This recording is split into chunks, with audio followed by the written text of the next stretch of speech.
Salut à tous et bienvenue dans ce cours. Donc aujourd'hui, ce qu'on va faire, c'est qu'on va déjà commencer par initialiser le projet. Et pour cela, on va utiliser Expo. Donc Expo a besoin de Node. Donc si vous n'avez pas Node, vous allez devoir aller dans votre navigateur et taper Node ou Download Node. Ok. Donc une fois que ça c'est fait, vous aurez la page officielle de Node. Vous pourrez cliquer sur Download, mais moi je ne vais pas le faire parce que chez moi c'est déjà installé. Mais je vais vous montrer ce qu'il faut faire en fait. Il faut télécharger la version LTS, ok? La version LTS.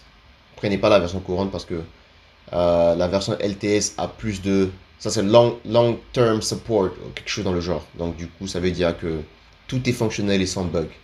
Donc une fois que vous avez ça qui est installé, vous allez maintenant pouvoir lancer les commandes npm, npx.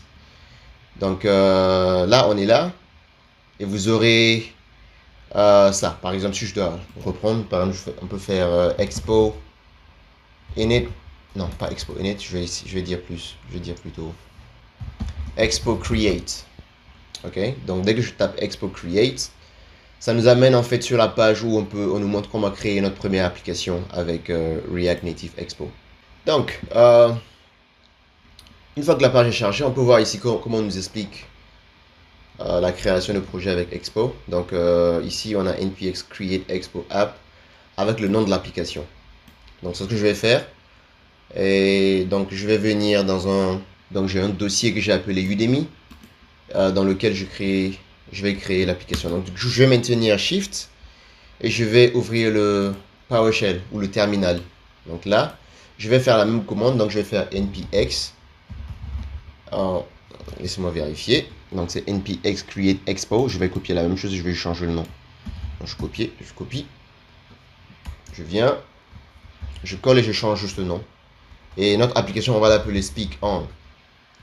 Ok, donc je lance ça. Alors maintenant que la commande a été exécutée, on voit que ça a créé un fichier. Donc je vais vous montrer ça. Je fais un ls. Et vous voyez là que ça a créé un dossier SpeakOn. Ok, donc SpeakOn, je vais entrer dedans en faisant cd et puis SpeakOn. Et dès que je rentre, je peux maintenant faire code. Donc je fais code et je fais point pour l'ouvrir dans VS Code. Donc je fais comme ça. Et on a un SpeakOn qui est ouvert là en fait. D'accord, donc il apparaît juste comme ça. Là c'est la page d'accueil. Donc là on y est. Je vais maintenant sortir mon terminal. Pour sortir le terminal, vous pouvez juste faire terminal et puis new terminal ou bien en français je sais pas ce que ça donne. Ouvrir terminal peut-être. Donc une fois que vous avez ça, il vous suffit de faire npx expo start pour lancer le serveur expo. Ok, donc une fois que c'est fait, vous pouvez voir ici en fait que ça a créé un QR code. Et maintenant ce QR code, ce qu'il va faire en fait, c'est qu'il va vous permettre de lancer l'application directement sur votre téléphone. Que ce soit un iOS ou un Android, ça peu importe. Il vous suffit juste de scanner le code, mais vous ne le scannez pas n'importe comment. Il vous faut en fait une application nommée Expo Go. Ok, vous la voyez là, c'est écrit ici Expo Go. Donc vous allez chercher l'application dans soit votre iOS App Store ou Play Store. Et puis vous scannez juste le code. Et puis vous aurez accès à l'application directement sur votre téléphone. Donc ça vous permet de voir en fait comment l'application se comporterait sur un appareil réel. Ok. Sauf que moi je peux pas faire ça pour le moment. Bon, pas pour le moment, mais je vais lancer ça sur mon émulateur Android pour que vous voyez ça à l'écran. Ok. Donc je vais lancer ça comme ça avec la commande A Android. Ok. Et il me parle de mise à jour, donc je suis obligé de faire la mise à jour. Donc comme vous pouvez voir, l'application est finalement lancée. Donc SpeakOn, c'est la première fois qu'on ouvre ça dans Expo Go.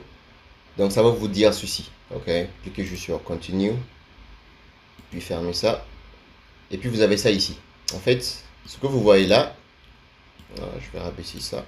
Donc ce que vous voyez là, en fait, c'est ce texte là. Open up app.js to start working on your app. C'est ce qui est écrit ici. Donc si par exemple je dis ici bienvenue dans ce cours, bienvenue dans ce cours, et je fais CTRL S, automatiquement ça apparaît ici. Ok, voilà, ce sera donc tout pour cette vidéo et je vous verrai sûrement à la vidéo prochaine.